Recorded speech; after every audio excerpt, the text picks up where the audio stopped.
mulherada linda do meu coração. Seguinte, tô muito feliz. Tô na verdade, realizada. E felicidade, coisa boa, é algo que eu sempre digo que a gente compartilha, tá? E esse é um momento muito especial, porque tem uma trajetória longa que a gente vem realizando eventos, realizando conversas, a gente vem trocando muita coisa bacana dentro do programa. E eu costumo dizer que o programa USA Mulheres, ele na verdade foi idealizado com o intuito de nós sermos um facilitador, né? O programa ser um grande facilitador de encontros, de informações, de empoderamento, no sentido de união, tá? Entre nós mulheres. Mas não necessariamente que nós não pudéssemos aprender com os vários outras que estão próximos a nós. E tem algo que a gente não pode deixar de enfrentar e ter clareza da importância de falarmos, que se trata da questão da mulher na política. E para tratar desse tema, que ele vai me falar até um pouquinho mais sobre a dissertação de mestrado dele, eu trago hoje para que a gente possa conversar sobre representatividade político-partidária da mulher. Eu trago aqui meu amigo advogado maravilhoso, Afonso Albuquerque, que é advogado e que milita em áreas que hoje em dia na gestão também são extremamente importantes e apaixonantes, que é a área de compliance, né? E DPO. Gente, DPO é muito chique. Mas eu quero dizer que ele não vai estar aqui no USA Mulheres só essa vez, não. Ele vai estar em outros momentos, porque a gente precisa também ter uma conversa depois. Eu já estou aqui, gente, queria dizer, dando uma cantada no Afonso. Ele vai estar aqui com a gente para conversar sobre empreendedorismo, inovação e negócios, tá? Mas hoje é representação político-partidária da mulher. Afonso, tem uma dissertação sobre o tema? Vamos começar por isso. Nós acabamos de apresentar, né? O meu orientador foi o Gilmar Mendes, né? Stop. Vocês escutaram? Repeat, please. Meu orientador foi o professor doutor e ministro Gilmar Mendes, né? E tive na banca a professora Marilda Silveira, que é uma das maiores autoridades em participação das mulheres na política brasileira. É uma grande pesquisadora nesse assunto. E assim, para mim foi uma satisfação, né, participar dessa banca. E nós estudamos exatamente a subrepresentatividade das mulheres na política partidária no Nordeste brasileiro. Vocês perceberam que eu falei representatividade e que já começa aqui um aspecto muito importante da conversa. É na hora que você utiliza o termo subrepresentatividade, né? E aí tem aqui um corte que é com relação ao Nordeste, né? De um estudo principalmente no Nordeste. Para ficar mais específico, né? Para ficar mais específico. Mas aí o que é que a gente percebe, Aline? É que o Nordeste, em relação às outras regiões, ele é o segundo país em participação político-partidária das mulheres. Né? Mas nós temos 53%, 52% de mulheres eleitoras, ou seja, nós temos mais mulheres como eleitoras do que homens. Mas apenas 18 mulheres chegam à representatividade, seja ela na prefeitura, seja ela no governo do estado, seja na Câmara dos Deputados, Senado ou Assembleia Legislativa, Câmara dos Vereadores. Por quê? Né? Eu gosto muito, quando eu estou em sala de aula, de colocar, tem tarefa de casa. Eu quero aqui, com essa tua fala, dizer para todas as mulheres, tá? E, na verdade, homens que apoiam, que estão conosco, nessa questão de buscar uma representatividade político-partidária para a mulher mais efetiva, nós temos um primeiro dever de casa. Levanta no teu estado com a representatividade em termos de senadoras, de deputadas federais, deputadas estaduais, de prefeitas no teu estado, no município vizinho eu tenho prefeitas, de vereadoras. Quantas vereadoras eu tenho na minha Câmara? Tá? Na Câmara de Vereadores do meu município. Da onde vêm essas mulheres? Então, assim, o primeiro dever de casa, realiza esse trabalho, dá uma olhada, né, com quem representa o teu estado e quais representações. Gente, aqui, eu tô até de rosa, mas vamos lá, a gente viu muito uso do lilás nas campanhas políticas, e de falas até. Eu pergunto, quantas hoje, né, estão aí com projetos que foram além das falas? Então faz só esse dever de casa. O parênteses era esse. Eu te interrompi, né? Mas a ideia é essa. A ideia é essa, tá? Da gente poder ter essa troca. Então, faz o dever de casa. Faz o dever de casa. Faz o dever de casa na tua categoria na tua categoria profissional, quer dizer, tá? Nas entidades que você faz parte, nas entidades que você representa. Isso é muito importante. Faz isso dentro do teu sindicato, dentro da tua associação, dentro da organização que você está, dentro da tua empresa. Faz o dever de casa. É sempre importante nós termos números. Quantas mulheres são presidentes de sindicato? Né? É interessante ver. No serviço público municipal, a gente tem um histórico, até colaborando aqui, que no serviço público municipal é um espaço de atuação até, assim, que eu me sinto muito honrada em pertencer, integrar. No serviço público municipal nós temos mais mulheres, por quê? Porque a maioria dos sindicatos públicos municipais nasceram a partir da educação.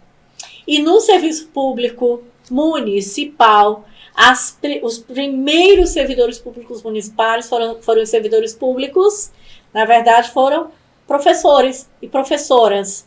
E aí professoras que até a lei do piso recebiam menos. Gente, pasmem, a grande maioria, antes da lei do piso nacional, tá? Essa categoria recebia valores menores que o salário mínimo. E aí, decorrente disso, nós temos mais presidentas. Decorrente disso. Exatamente. De uma questão histórica, mas também de uma desqualificação por parte dos gestores, muitas vezes, né, de colocarem como uma continuidade a tia. Né? A tia, não a professora, a tia da escola, né? Por essa questão de cuidar da criança, não de uma compreensão de profissionalização, de uma profissional qualificada. No serviço público a gente ainda tem essa questão de um peso muito maior de mulheres, e daí a atenção para poder a gente perceber quais são as políticas que têm sido feitas, que beneficiem o serviço público em geral. E aqui vou puxar para a sardinha do pessoal que eu tenho proximidade, serviço público municipal. Quais são as políticas efetivamente estabelecidas que colaboram para que as mulheres tenham melhor condições de trabalho, de equidade no seu espaço. Vai lá. Você sabe, na parte da formação aqui no Nordeste, profissionalmente, quem está em primeiro lugar na lista de mulheres candidatas? Ai, meu Deus. Do Nordeste? São as administradoras. O quê? Sério? Por formação, administradoras? CRAs do Brasil, CFAs do Brasil. As administradoras são as profissionais que estão à frente das candidatas eleitas. Não sabia disso. Sim, depois vem as advogadas, depois vem as agentes públicas, né? Depois vem as agricultoras. Sim. Só que quando chega na agricultura, a gente acha que a agricultura, aquela que está lá na enxada, no campo, agricultura familiar. Ali entra o agronegócio também. E aí entra mulheres empreendedoras também. As mulheres do agronegócio. Isso. Poxa, que bacana. Então, o perfil é esse. Agora, um perfil muito, muito triste ainda é de mulheres afrodescendentes, para utilizar a expressão, né, desde a Colômbia, né, vem sendo utilizada, embora tenha mudanças, né, tem gente que acha que não deve chamar de negra, mas preta, né, porque preto é cor, né, então tem toda essa discussão, deixando essa discussão do lado, porque não é o nosso objetivo nesse momento, mas mulheres afrodescendentes, muito poucas, pouquíssimas, mulheres trans, menos ainda. Por quê? Porque nós estamos no Nordeste. Apesar de nós termos as ações afirmativas, as ações públicas, no sentido de estabelecer a lei de cotas, né, 30%, né, e aí nós temos constantemente a fraude à lei de cotas. Nós tivemos aqui no estado do Ceará agora. Tivemos agora. A gente sabe que o podcast tem esse poder, né? Na verdade, as redes sociais trazem esse poder de estarmos falando aqui, mas não estarmos simplesmente tratando de questões locais. Mas acabamos aqui, o Ceará acabou de vivenciar, né, essa questão de fraude no âmbito da legislação de cotas. Que não é um caso só do Ceará, não, né? Eu fui pesquisar, Aline, e eu fiquei espantado. É uma realidade brasileira. Aí eu disse, por quê? Vamos fazer aqui um parênteses, porque nem todo mundo é um assunto que vira e mexe, é colocado em pauta essa questão da representatividade política das mulheres, é colocada a lei das cotas, os 30%, mas eu queria, agora, vamos lá, me colocando aqui, que fosse explicado o que é fraudar essas cotas. A lei de cotas. Me explica. Eu tenho um percentual mínimo de mulheres que tem que se candidatar em cada eleição. Stop novamente. Olha só, percentual mínimo. Aí sabe o que a gente escuta muito? Nós temos que ter, né? Nós temos que chegar até. Quando eu digo chegar até, significa que aquele é meu teto. E, na verdade, a lei estabelece o mínimo. Exato. É dali para cima. É dali para cima. Né? Então, é a primeiro parêntese aqui importante que eu quero fazer. E o que acontece? Os partidos não conseguem, porque simplesmente não temos mulheres se candidatando. E o que é mais alarmante? Mulheres se recandidatando. As mulheres chegam ao poder, mas não querem continuar no poder. Por quê? Opa, eu não sei se isso foi estudado também aí por ti na dissertação, né? Eu acredito que pela aridez, pela dureza que é ser candidata, sabe? Tem depoimentos de pessoas conhecidas, de mulheres conhecidas que se candidataram pela primeira vez e muitas colocam, olha, isso daí eu não quero mais nunca na minha vida. Essa é a grande verdade. E temos ainda numa versão, né, daquela que passou pelo funil, né, conseguiu se eleger, de muitas vezes não dar continuidade a essa questão da carreira política. São pouquíssimas mulheres, gente. Começa a lembrar aí de nomes que a gente consegue vislumbrar como mulheres que deram continuidade. Que estão aí por 10 legislaturas, né? E no homem, se a gente for perceber, sim. Por que não? Não. A gente começa na realidade nordestina. Tá. Né? Que não é uma realidade inerente ao Nordeste, a gente precisa dizer.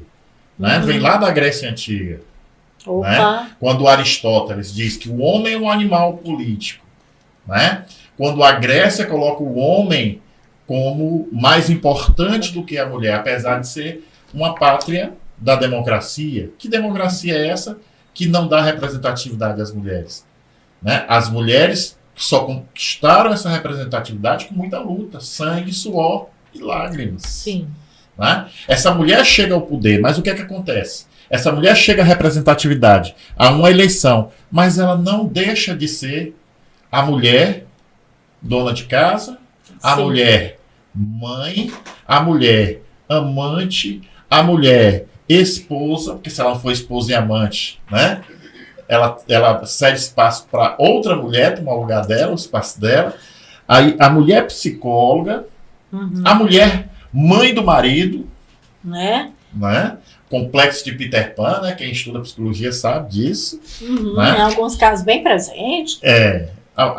Enfim, a mulher não deixa de de o seu ter papel os demais papéis que vão dentro do ali lar. sendo somados. Né? Então, o homem não. O homem sai e simplesmente, como ele não fazia nenhum daqueles papéis, ele agora assume um papel de representatividade política e tudo bem. e tudo bem. E ela- Então, ele não tem um peso. A mulher carrega todo um peso. E, às vezes, a atividade político-partidária dela reflete no lar. E aí vem aquele senso materno, aquele senso... todo aquele uma sentimento, cobrança, aquela muito, cobrança. uma autocobrança muito grande que nós temos. Exato. E aí ela acaba abandonando a recandidatura. Mas não é só por isso. Uhum. Nós estamos numa região que é patriarcal, que é machista, que é sexista e que é misógina. Todos esses termos aqui são diferentes entre si. Opa, vamos aqui já fazer podcast, ficar mais sabido, e a gente sabida, na verdade, e a gente aprender coisas novas. 3 termos que eu acredito que a gente vira e mexe, a gente se depara quando falamos de temas bem atuais e comportamentos na sociedade. Eu queria te pedir para explicar, diferencia os 3 termos para a gente. Tá. Primeiro a gente tem que entender o patriarcalismo, né? Termo patriarcado ou patriarcalismo. Porque vem tudo daí, é um sistema, né? Um sistema patriarcal centrado no pátrio poder. Você sabe que até o Código Civil recente, nós não tínhamos, só tínhamos o pátrio poder. Era um absurdo, mas o homem era quem podia registrar o filho. A mulher não podia registrar o seu próprio filho. Carregava 9 meses e não podia registrar. O homem tinha o poder de registrar. Então isso aí precisa que ser lembrado. E aí esse patriarcalismo era o homem que decidia tudo. Era ele que fazia acontecer tudo. E a mulher ficava sempre no papel secundário. Né? Então, sistema baseado no patriarcado, no poder do pai. Né? Então a mulher já vem disso aí, arraigado na cultura nordestina, na história nordestina, né? E aí nós temos o machismo como centrado no poder do macho. Olha aí, essa questão do macho, né? Do machismo, né? Do gênero, né? Masculino, eu tenho feminino. E o macho? Tá ligado à própria espécie enquanto animal, macho e fêmea. Né? Então, esse machismo é como se fosse uma questão arraigada, um arquétipo, uma memória genética ligada a essa questão. Eu gosto muito desse termo, a gente fazer esse link com o arquétipo, né? Essa coisa que se veste. Porque né? eu tenho mulheres machistas. Tenho. Né? Eu tenho mulheres sexistas. E que provavelmente assim, nós precisamos refletir se essas mulheres, acredito, tá, que muitas mulheres criaram filhos machistas. Sim. Né, fruto Sim. de uma criação. E que não se reconhece como tal. Então, assim, primeiro paradigma aqui é que o machismo pertenceria simplesmente ao homem. Não. Eu tenho posições machistas assumidas por mulheres. As mulheres que eram atrizes, que chegaram a ser atrizes, eram vistas como prostitutas, né? Até bem pouco tempo. Até bem pouco tempo. Né? Ou seja, eram mal faladas. As mulheres que atuavam no movimento sindical eram mal faladas. Sim, mal faladas, viu? Tá até sendo bem delicado. Eu não vou te falar pelo que muitas amigas já passaram. Mas... O sexista, isto é sistema. Né? É o sistema baseado na discriminação, na segregação a partir do sexo. Tá. E a misoginia é exatamente ginia de gênitos. Você ser discriminado porque você nasceu mulher. Não pelo meu comportamento, não pelo simples fato de você ter nascido mulher. E hoje nós temos dentro do conceito mulher, um conceito muito mais amplo. Que nós também precisamos falar, precisamos trabalhar. Que é quando a gente entra que a gente chama, o pessoal chama também, isso já é uma discriminação na população LGBTQI, agora A, e tem o P, né, agora? PN+, né? Ou seja, já aumentou, né? Já aumentou.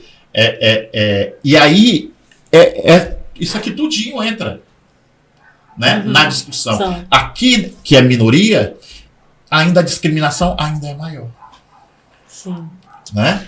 Então a mulher vive essa realidade. Ela é criada nessa realidade. E ela é, muitas vezes, machista. E muitas mulheres dizem, não, o lugar da mulher não é na política. O lugar da mulher é em casa, cuidando dos filhos. Essa é a mentalidade de muitas mulheres até hoje no interior. E aí perpassa pela questão de não vislumbrar essa liderança política ser assumida por mulheres. Sim. E só vai conseguir mudar, né, a política o que é ação afirmativa, o que é a política pública, o que são as ações afirmativas. São medidas tomadas para corrigir distorções enquanto essas distorções permanecerem. A lei de cotas, por exemplo, racial. Porque eu não tinha o acesso de pessoas, né, de acordo com a sua raça, né, nas escolas, nas universidades públicas. Uhum. Então, ali só vai perdurar, né, quando esse cenário permanecer. Né, permanecer. Aí vamos nós, gente, é interessantíssimo falar sobre tudo isso. E essa mulher na política, por exemplo, não sei se você chegou a estudar isso, Afonso, com relação a resultados de gestão ainda não, mas sim a representação. Né, pegou essa parte da representação. Mas nós temos dados que apontam que a mulher na política, ela traz, né, resultados mais efetivos. Sim. Conseguiu pegar... Sim, a mulher é mais metódica, a mulher é mais organizada, ela está preparada para a gestão. Percebe-se a distância que a mulher é uma melhor gestora do que o homem.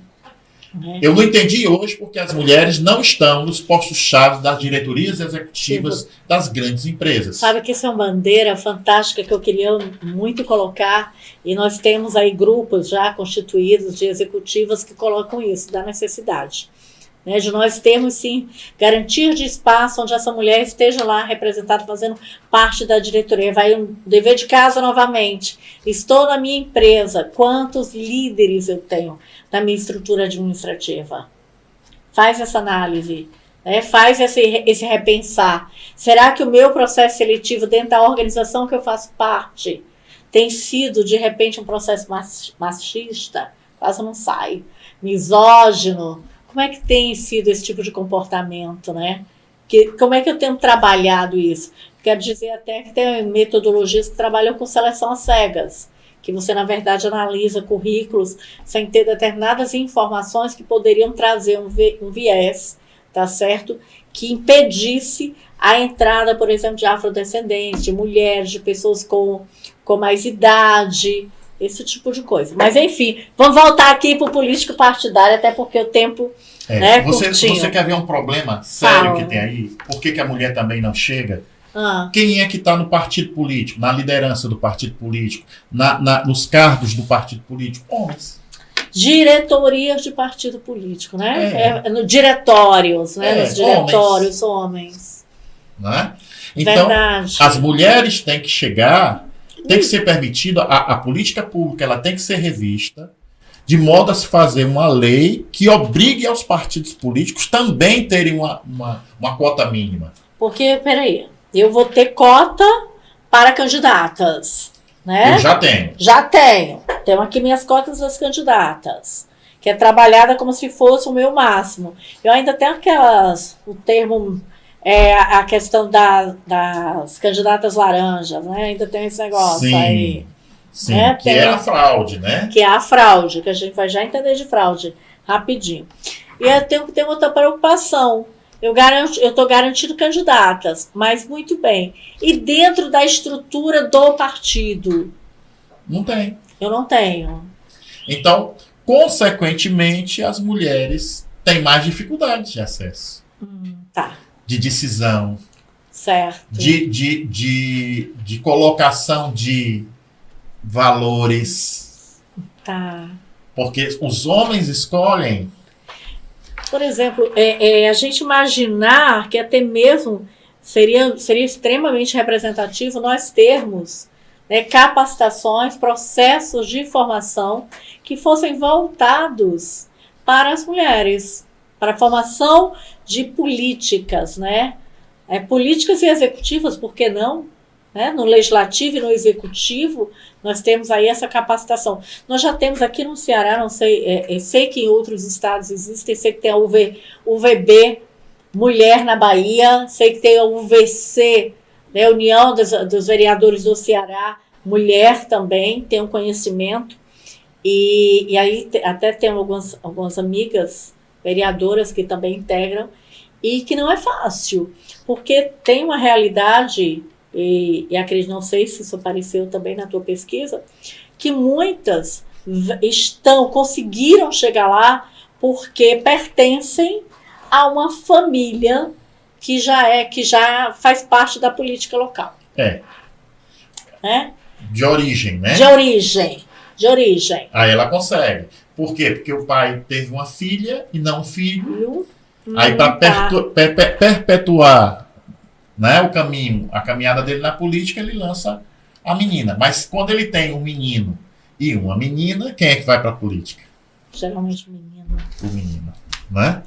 Então aí você ainda tem essa realidade. Tá? Então é preciso, primeiro, uma questão de educação. Sim. Mudar a cabeça das mulheres, o pensamento das mulheres. E isso pode ser modificado com a educação.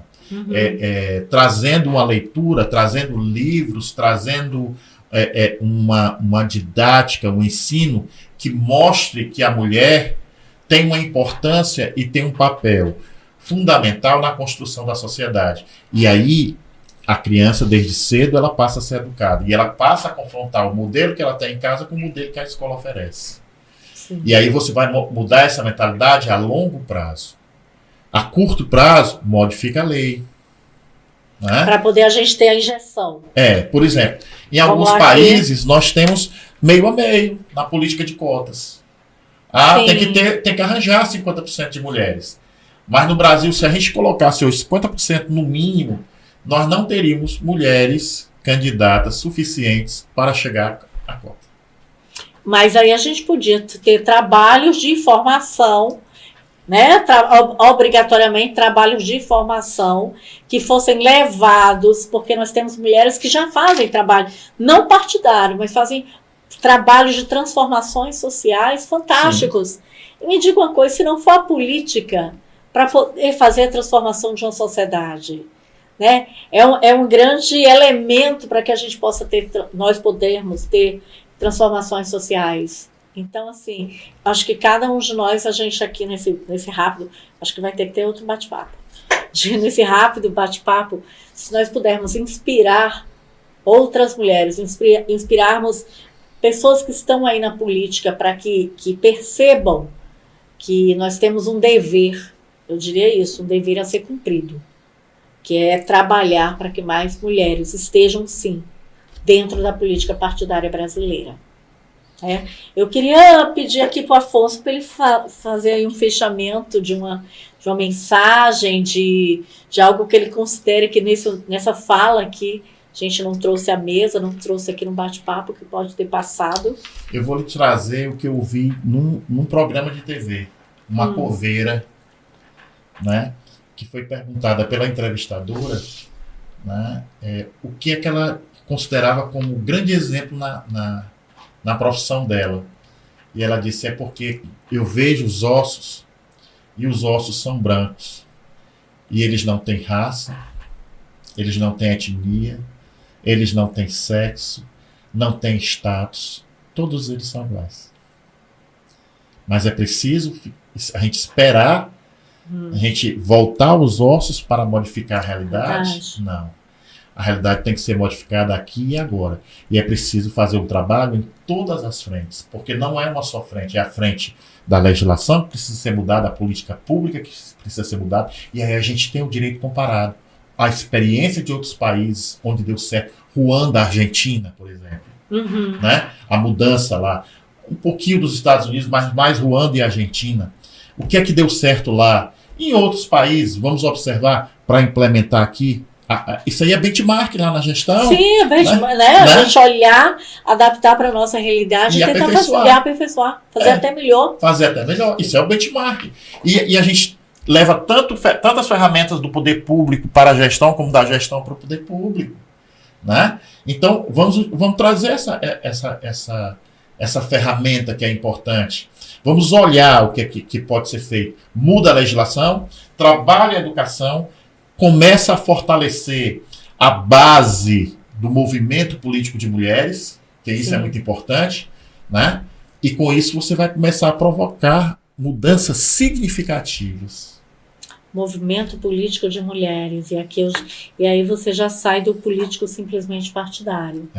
Todos os movimentos, todos os movimentos, eles perpassam sim por darmos espaço de fala, né, para outras mulheres. Perpassam pela questão de buscarmos termos exemplos factíveis de serem implementados, de nós termos exemplos que modifiquem as realidades. E aqui podem ter certeza, não é por acaso que estou aqui com Eu, Essa é a Mulher, e sim, acho isso lindo, aqui na tela, para poder dizer que a gente precisa, para mudar a realidade de negócios, a gente precisa sim de mulheres nos representando, entendendo do quanto é importante nós termos mais mulheres nos representando no executivo, no legislativo, nas organizações que nós fazemos parte. Meu amigo, obrigada. Muitíssimo obrigada. À sua discussão. Olha, que não fala isso não, que eu chamo de novo. E que coisa bacana. Gratidão. Podcast realizado com muito amor, com muito carinho. Com muito orgulho de cada uma de vocês que faz a ligação, que manda a mensagem, que diz vamos nessa. E a gente pode transformar o mundo se unindo. Beijo no coração.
Yeah.